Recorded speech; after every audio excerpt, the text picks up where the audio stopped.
ఓం నమో భగవతే వాసుదేవాయ. సూర్యనారాయణమూర్తి వచ్చి కర్ణుణ్ణి నీ కవచకుండలాలు ఇంద్రుడు అడుగుతాడు అని అన్నప్పుడు ఇవ్వకు అని అన్నప్పుడు కర్ణుడు ఏమన్నాడండి? ఒక బ్రాహ్మణుడు వచ్చి, అది ఎవరైనా సరే, నాకు ఇది కావాలి అని అంటే నా ప్రాణాలైనా ఇచ్చేస్తాను, కానీ ఇవ్వకుండా ఉండను అని అన్నాడు. ఇప్పుడేం చేస్తున్నాడు? నిజంగా ఇంద్రుడు వచ్చి కవచకుండలాలు ఇయ్యి అని అన్నప్పుడు నీకు అది ఇస్తాను ఇది ఇస్తాను అని ఏదో మార్చి నీ మనసు మార్చుకుంటున్నావా? కవచకుండలాలు తీసుకోకుండా ఉంటావా అని అడుగుతున్నాడు. కానీ ఇంద్రుడు నాకు ఇంకేమీ వద్దు, నీ కవచకుండలాలు తప్పితే మిగిలినవేవీ వద్దు అంటున్నాడు. కర్ణుడు తాను గతంలో చెప్పినట్టు బ్రాహ్మణుడు ఏది అడిగినా ఇచ్చేస్తాను అన్నమాట నిజమైతే అంగరాజ్యం ఇస్తాను, ఆవులు ఇస్తాను, భూషణాలు ఇస్తాను, అగ్రహారాలు ఇస్తాను, వస్త్రాలు ఇస్తానని ఎందుకంటాడండి? బ్రాహ్మణుడు అడిగిన వెంటనే ఆయన అడిగినవి ఇచ్చివేయచ్చు కదా. అంటే కర్ణుడు తను చెప్పినంత తేలిగ్గా ఏమీ ఇవ్వడు. అక్కడ చెప్పింది ఒకటి, ఇచ్చేటప్పుడు ఒకటి. ఏమైనా ఎక్కడైనా తాను ఇంద్రుణ్ణి కొంచెం ఏమార్చగలనా అని విశ్వప్రయత్నం చేసేస్తున్నాడు. కుదరదు అని తెగేసి ఇంద్రుడు చెప్పాడు. భిక్షాందేహి అని నేను వచ్చి అడిగినప్పుడు ఇస్తానన్నావు, ఇయ్యి అన్నాడు. దానికి కర్ణుడికి అన్నాడు, నువ్వు నాకు శక్తిని ఇయ్యి, శక్తి ఇయ్యి, నేను నీకు నా కవచకుండలాలు ఇస్తాను, నీవు నాకు శక్తిని ఇస్తావా అన్నాడు. ఇది బేరమాడడమా లేకపోతే దానం చేయడమా అండి? 100కి 100 పాళ్ళు బేరమాడడమే, దానం అవదు. ఒకవేళ తండ్రిగా చెప్పకపోయినా సూర్యనారాయణమూర్తి చెప్పాడు శక్తి అనే ఆయుధాన్ని తీసుకో అని అన్నాడే అనుకోండి, అది తప్పు అన్న విషయం దానకర్ణుడు అన్నప్పుడు ఆయనకు తెలియాలి. కాబట్టి ఈ రకంగా బేరమాడాడు. అప్పుడు ఇంద్రుడు శక్తిని ఇస్తాను, కానీ అది శాశ్వతంగా కాదు, అది ఒక్కరి మీదే ఒక్కసారి మాత్రమే పనిచేస్తుంది అని చెప్పాడు. ఇది సూర్యుడు ముందరే ఊహించాడు. ఇంద్రుని మాట విని కర్ణుడు చాలా సంతోషపడిపోయాడు. కవచకుండలాలు లేకపోతే ఏమిటి? ఒకసారి ఎవరి మీద వేసినా అవతలవాడు పడిపోతాడు. కాబట్టి అర్జునుడి మీద వేసేస్తాను, అప్పుడు అర్జునుడు చచ్చిపోతాడు. కవచకుండలాలు పోతేనేమిటి అనుకున్నాడు. అనుకుని శక్తిని తీసుకుని తన కవచకుండలాలను ఇవ్వడానికి సిద్ధపడ్డాడు. అసలు ఎక్కడ అధర్మం ఉందో అక్కడ పరమేశ్వరుడు మార్చేస్తాడండి. మార్చేసి వాళ్ళకి కావాలి అనుకున్నది ఇవ్వకుండా ఉంటాడు. కర్ణుడు యుద్ధంలో ఏం చేశాడో తెలుసా అండి? ప్రతిరోజు యుద్ధానికి వెళ్ళేటప్పుడు తన చుట్టూ ఉన్నవారు, నీ దగ్గర శక్తి ఆయుధం ఉంది కదా, దాన్ని నేను కృష్ణుడి మీద కానీ అర్జునుడి మీద కానీ వేయి, కృష్ణుడు పడిపోయినా చాలు, ఇక యుద్ధం జరగదు, ఆ ఆయుధాన్ని ప్రయోగం చేసేయి అనేవారు. కర్ణుడు తప్పకుండా దీనిని జ్ఞాపకం పెట్టుకుని ఈవేళ శక్తి ఆయుధం వాళ్ళ మీద వేసేస్తాను అనేవాడు. అటు నుంచి తిరిగి వచ్చి అయ్యో మర్చిపోయాను అనేవాడు. ఈయన శక్తిని అడుగుతాడని పరమేశ్వరుడికి తెలియదటండి. ఇంతమందిని సృష్టించిన వాడికి ఇతను ఎలా ఉంటాడో తెలియదా? ఈయన అడుగుతాడని ఈయన కోసం ఘటోత్కచుడిని ముందరే పుట్టించాడు. ఒకరోజు రాత్రి ఘటోత్కచుడు చేసిన యుద్ధానికి దుర్యోధనుడు హడిలిపోయాడు. నీ దగ్గర ఉన్న శక్తి ఆయుధాన్ని ఘటోత్కచుని మీద ప్రయోగించు అని కర్ణుడికి చెప్పాడు. కర్ణుడు ఆ శక్తి ఆయుధాన్ని ఘటోత్కచుడి మీద ప్రయోగించాడు. అది ఒకసారే కదా పనికొస్తుంది. మరునాడు అర్జునుడు కర్ణుడిని సంహరించేశాడు. రోజూ ఎదురుగుండా శత్రువు కనపడినా వేయలేదు. ఇంకా విచిత్రం ఏమిటంటే అర్జునుడికి ఒక ప్రతిజ్ఞ ఉంది. నేను నీతో యుద్ధం చేస్తాను, బయటికి రా అని ఎవరైనా అంటే అర్జునుడు ఏ కారణం లేకుండానే ఆ వచనతంతో యుద్ధం చేస్తాడు. అటువంటప్పుడు శక్తి ఆయుధాన్ని పుచ్చుకుని అర్జునుని ఇంటికి వెళ్ళి, రా అర్జున యుద్ధం చేద్దాం అంటే అర్జునుడు వస్తాడు. వెంటనే అతని మీద శక్తి అస్త్రాన్ని ప్రయోగిస్తే అర్జునుడు మరణిస్తాడు. ఇక యుద్ధం అవసరమే లేదు. కానీ అదేమి చిత్రమో, శక్తి పుచ్చుకున్నప్పటి నుంచి దానిని ఘటోత్కచుని మీద వేసే వరకు అర్జునుడిని చూసినప్పుడు ఎప్పుడూ ఆ శక్తి అస్త్రం గుర్తు రాలేదు. అంటే మనస్సులో ఉన్నది స్ఫురణకు రావాలి అంటే భగవంతుడి అనుగ్రహం ఉండాలండి. చూడండి, మనకి కూడా చాలా విషయాలు ఒక్కొక్కసారి గుర్తుకు రావు. అంటే చూడండి, ఏదో డబ్బు అవసరం, ఉదాహరణగా చెప్పాలంటే మనకి ఎవరు అప్పిచ్చేవాళ్ళు లేరు, ఎక్కడా బ్యాంకులో లోన్లు పుట్టట్లేదు, ఎలాగా అనుకుంటాం. కానీ మనం ఎప్పటి నుంచో కడుతున్న ఎల్ఐసి పాలసీలో, లేకపోతే ఎప్పుడో ఉన్నటువంటి ఫిక్స్డ్ డిపాజిట్లో జ్ఞాపకం రావు. అంటే అది భగవంతుడి అనుగ్రహం ఇంకా మన మీద లేదన్న విషయమే. ఎప్పుడో ఆ భగవంతుడిని మనం బాగా పూజ చేసి మనస్సులో ఇంకా బాధపడిపోతూ, ఏంటి భగవంతుడా నాకు ఇన్ని కష్టాలు ఇచ్చే ఒక్క పైసా పుట్టట్లేదు అని అంటే అప్పుడు జ్ఞాపకానికి వస్తాయి. అయ్యో మన దగ్గర ఎల్ఐసి పాలసీ ఉంది కదా, దాని మీద అప్పు తీసుకోవచ్చుగా, మనల్ని ఇంకొకడు అడిగేవాడు ఉండడు. అలాగే బంగారం ఉంది కదా, దాని మీద అప్పు తీసుకుని మనకు వచ్చినట్టు డబ్బు వచ్చినప్పుడు కట్టేయచ్చు కదా, ఏంటి ఇన్ని రోజులు ఆలోచించిన ఈ ఆలోచన రాలేదు అని అనిపిస్తూ ఉంటుంది.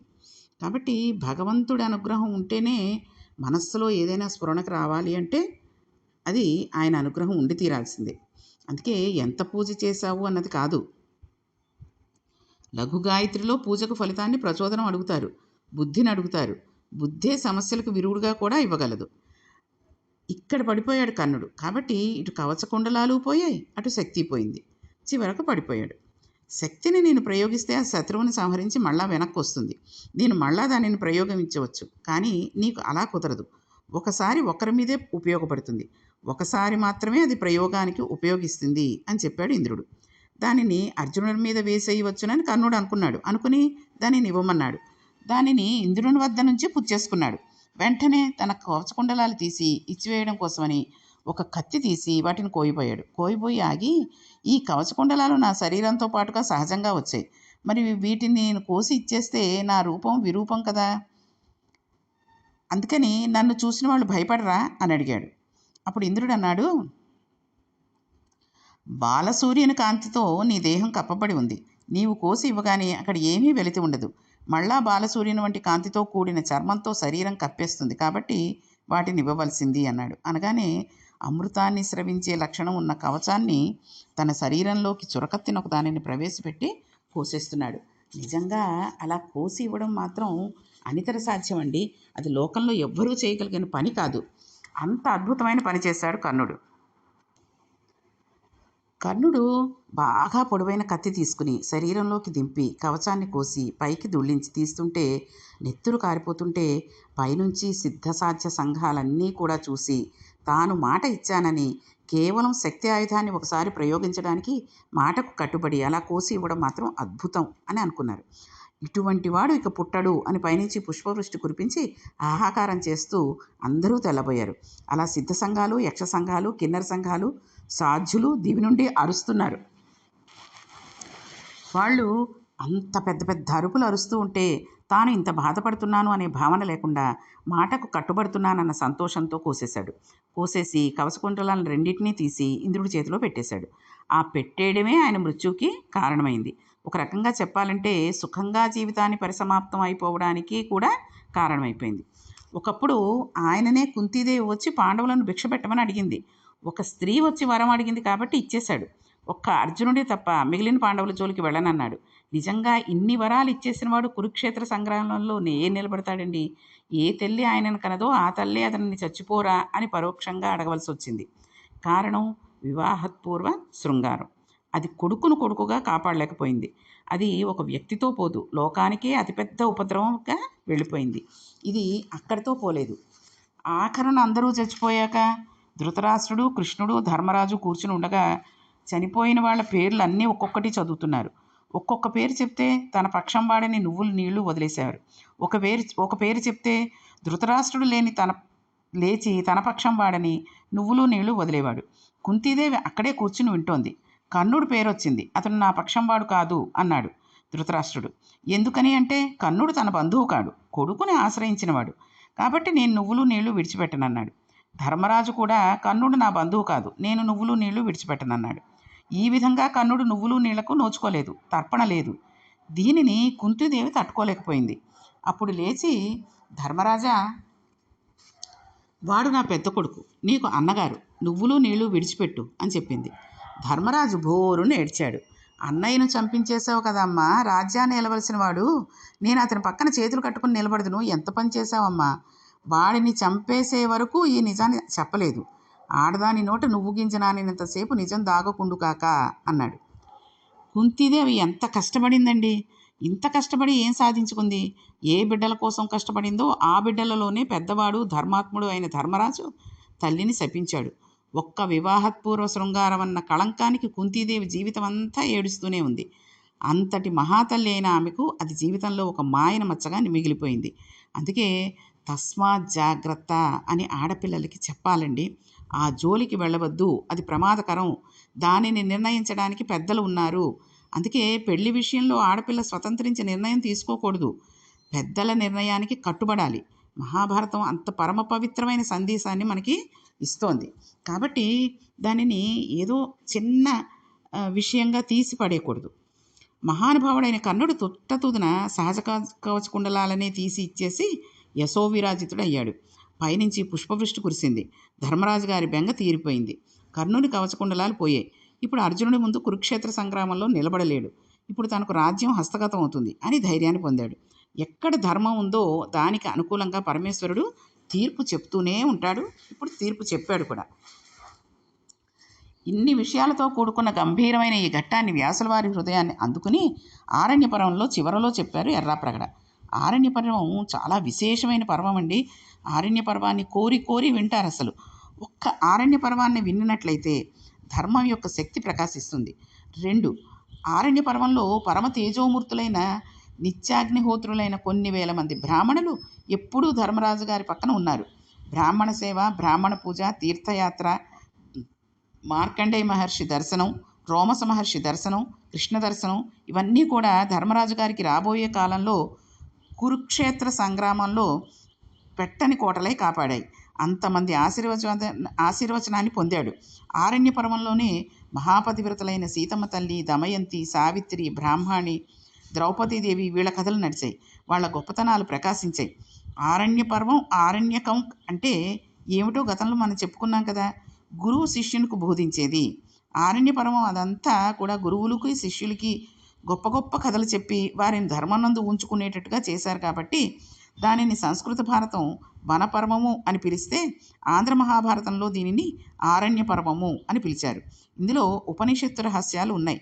వాటిని బ్రాహ్మణుల వలన, గురువుల వలన ధర్మరాజు తెలుసుకున్నాడు. ఇది అంత గొప్ప పర్వం. సమస్త ప్రయోజనాలని తీర్చగలదని, ఎటువంటి ప్రమాదమైనా తప్పించగలదని ఆరణ్య పర్వాన్ని తప్పకుండా వినడం కానీ చదవడం కానీ చేస్తూ ఉంటారు. ఒక దేవాలయంలో ఆరణ్య పర్వం ప్రవచనం కానీ జరిగితే ఆ దేవాలయం యొక్క తేజస్సు కూడా కొన్ని రెట్లు పెరిగిపోతుంది. ఆరణ్య పర్వం అంత గొప్ప పర్వం. కాబట్టి ధర్మరాజు గారు చాలా సంతోషాన్ని పొందాడు. కర్ణుని కవచకుండలాలు తొలగించబడ్డాయి. ధర్మాన్ని ఎవడు అనుసరిస్తాడో అటువంటి వాడి అవసరాన్ని పరమేశ్వరుడు గమనిస్తూ ఉంటాడు. ఇదే ధర్మాన్ని పూనికతో పట్టుకున్న ధర్మరాజు గారు తన సోదరులతో కలిసి మళ్ళా కామ్యకవనం నుండి ద్వైతవనానికి వచ్చాడు. ఇక 12 ఏళ్ల అరణ్యవాసం పూర్తయిపోతుంది. ఇక కొద్ది కాలమే మిగిలి ఉంది. ఆ కొద్ది కాలం మిగిలినున్న సమయంలో ఆశ్చర్యకరమైన సంఘటన ఒకటి జరిగింది. పాండవులు 5 ద్రౌపదీదేవితో కూర్చుని ఉన్న సమయంలో ఒక బ్రాహ్మణుడు అక్కడికి పరుగు పరుగున వచ్చి, ధర్మరాజా, నా అరణిని ఒక చెట్టు కొమ్మకు తగిల్చాను. ఎక్కడి నుంచి వచ్చిందో కానీ జింక ఒకటి పరిగెట్టుకుంటూ వచ్చి చెట్టును ఢీకొంది. అది అలా ఢీకొన్నప్పుడు ఆ కొమ్మకు తగిలించిన అరణి దాని కొమ్మ మీద పడింది, దాని కొమ్ము మీద పడింది, దాని కొమ్ముకు తగులుకుంది. ఆ లేడి పరిగెత్తుకుంటూ వెళ్ళిపోయింది. నాకు అరణి లేదు, కాబట్టి వెంటనే నీవు వెళ్ళి ఆ అరణిని నాకు తెచ్చి ఇవ్వవలసింది అని చెప్పాడు. అసలు ఈ సందర్భం చాలా చిన్నది కదండి. అరణిని గురించి మనకు తెలుసు. కొయ్య పైన కొయ్యి పెట్టి రాపాడిస్తే అందులోంచి అగ్నిహోత్రం పుడుతుంది. లౌకికాగ్నితో రగల్చరు. హవిస్సులు అవి ఇవ్వాల్సి వచ్చినప్పుడు, హోమాలు చేసినప్పుడు, పరమేశ్వర సందర్భమైన హవిస్సు ఇవ్వవలసిన సందర్భంలో లౌకికాగ్నితో అగ్నిపుల్ల తీసి వెలిగించకూడదు. కాబట్టి దానిని అరణియందు మదనం చేసి కొయ్యతో రాపాడించి అగ్నిని పుట్టిస్తారు. ఎవరైనా సరే ఈ హోమాలు అవి చేసేటప్పుడు పిలుస్తారు కదండి. చాలామంది హోమాలు చేసుకుంటున్నప్పుడు చూడండి గృహప్రవేశాలు అయినప్పుడు గణపతి హోమం చేస్తున్నామని, తర్వాత సత్యనారాయణ వ్రతం చేసుకుంటామండి, తెల్లారగట్ల గృహప్రవేశం ముహూర్తం అయిపోగానే కంటిన్యూ చేసేస్తాం, పెందరాళే వచ్చేయండి అని పిలుస్తారు. అలాగే కొంతమంది కార్తీక మాసంలో కొన్ని హోమాలని అవి చేసుకుని అందరినీ పిలిచి రండి తప్పకుండా అని, భోజనాలు కూడా మా ఇంట్లోనే అని చెప్తూ ఉంటారు. మనందరం ఏం చేస్తామో తెలుసా అండి, పొద్దున్నే 6ంటికి మొదలెట్టేస్తారట. అంత పెందరాళే ఎక్కడవుతుంది, ఇంట్లో కూడా కొన్ని పనులు చేసుకోవాలా, పిల్లల్ని స్కూళ్ళకి పంపాలా. వస్తాడంటే చుట్టాలనుకోండి భార్యాభర్త కలిసి పెడతారు, స్నేహితులు అనుకోండి భార్య వెంపు స్నేహితులైతే భార్య ఒకటి పెడుతుంది. ఇద్దరిని పిలిస్తే నాకు ఆఫీస్ ఉంది కదా కుదరదను, లేకపోతే వేరే పని ఉందను, భర్త రాకపోవడానికి వీలు కాకపోయినా, భార్య రాకపోవడానికి వీలు కాకపోయినా ఏం చేస్తారో తెలుసా అండి, ఎప్పుడో 12-12:30కి పెడతారు భోజనాలు. కాబట్టి ఆ సమయంలో పెడదామని అన్ని పనులు చేసుకుని అప్పుడు స్నానాలు చేసి తయారయ్యి మెల్లిగా 12కో 12:30కో వెళ్ళి ఓసారి అయిపోయిన హోమం దగ్గర దండం పెట్టుకుని 3 ప్రదక్షిణాలు చేసి అందులోది విభూదిలాగా తీసుకుని బొట్టు పెట్టుకుని అక్కడ సత్యనారాయణ అయితే దండం పెట్టుకుని, లేకపోతే శివుడికి అభిషేకం చేస్తే ఆయనకు దండం పెట్టుకుని వెళ్ళి భోజనాలు చేసేసి వచ్చేస్తారు. అసలు వీళ్ళకి ఈ అగ్నిహోత్రం ఎలా రగులుస్తారు, ఈ అరణి అంటే ఏమిటి, ఇవన్నీ కూడా ఏమీ తెలియవు. ఇలా పురాణాలలో ఎప్పుడైనా విన్నప్పుడు ఓహో అలా ఉంటుందేమో, చేస్తారేమో అనుకుంటారు. కాబట్టి ఎప్పుడైనా సరే దైవ సంబంధమైనటువంటి విషయాలలో పిలిస్తే, ఎవరైనా పిలిస్తే, హోమం చేసుకుంటున్నామండి లేకపోతే వ్రతం చేసుకుంటున్నామండి, సత్యనారాయణ వ్రతం వెళ్ళి ఏదో అక్కడ 4 అరటిపళ్ళు, కొబ్బరికాయ అక్కడ పెట్టేసి దండం పెట్టేసుకుని వాళ్ళు ఇచ్చిన ప్రసాదం అయిపోయే టైంకి వెళ్ళి, కథలు కూడా ఏం వింటామండి నిద్ర వచ్చేస్తూ ఉంటుంది అంటుంటారు. అదేం దురదృష్టమో చాలామందికి సత్యనారాయణ స్వామి వ్రతం కథలు మొదలెట్టేసరికి ఆవలింతలు నిద్రతూలు వచ్చేస్తూ ఉంటుంది. అసలు పీటల మీద కూర్చున్న వాళ్ళకి కూడా వచ్చేస్తూ ఉంటుంది. కాబట్టి ఇటువంటివన్నీ కూడా చేయకుండా చక్కగా వాళ్ళు దైవ సంబంధమైనటువంటి కార్యక్రమాలకి పిలిచినప్పుడు ఎన్నింటికి మొదలెడతారో అన్నిటికంటే ఒక 10 నిమిషాలు ముందే ఉండేటట్టుగా వెళ్ళండి. వాళ్ళు ఏమనుకోరు, పొద్దున్నే వచ్చేసారంటే అయ్యా బాబు అనుకోరు.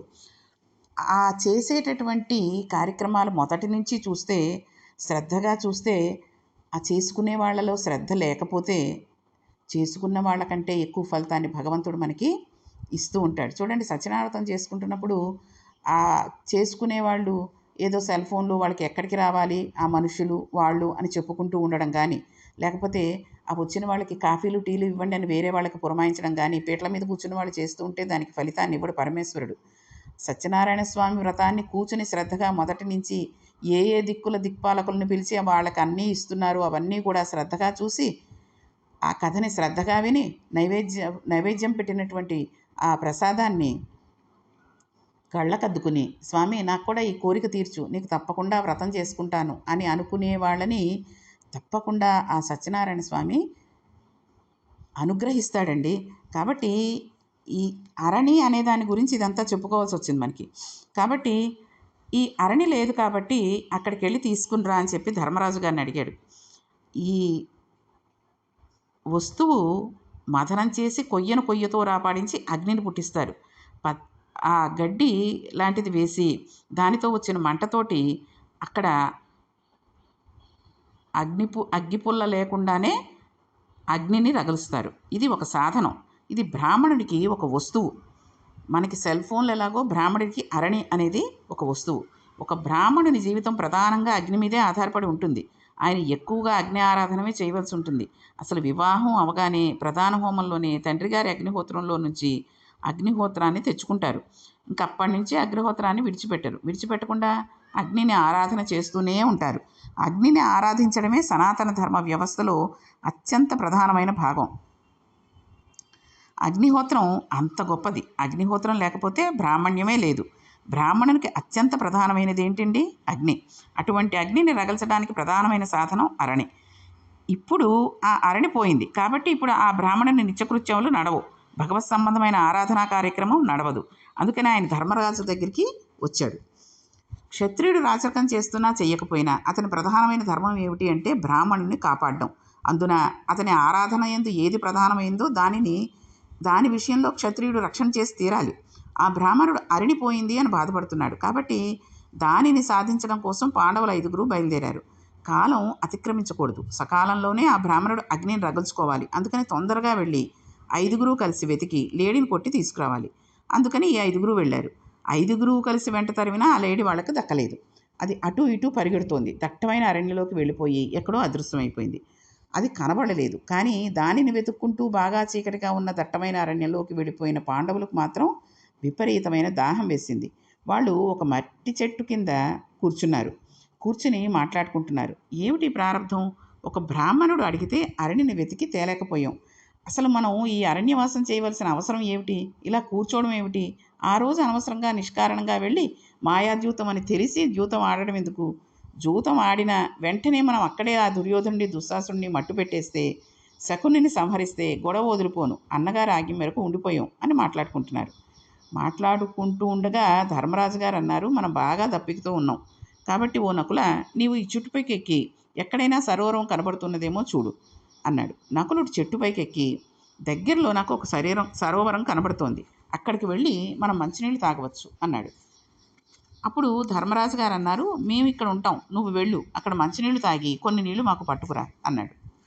ధర్మరాజు గారు ఆ రకంగా అన్నప్పుడు నకులుడు ఆ రకంగా సరస్సు దగ్గరికి వెళ్ళి సరోవరం దగ్గరికి వెళ్ళి నీళ్లు తాగి వీళ్ళకి తీసుకుని వచ్చాడా లేదా అక్కడ ఇంకేమైనా జరిగిందా అనే విషయాన్ని మనం రేపటి పారాయణంలో తెలుసుకుందాం. ఓం నమో భగవతే వాసుదేవాయ.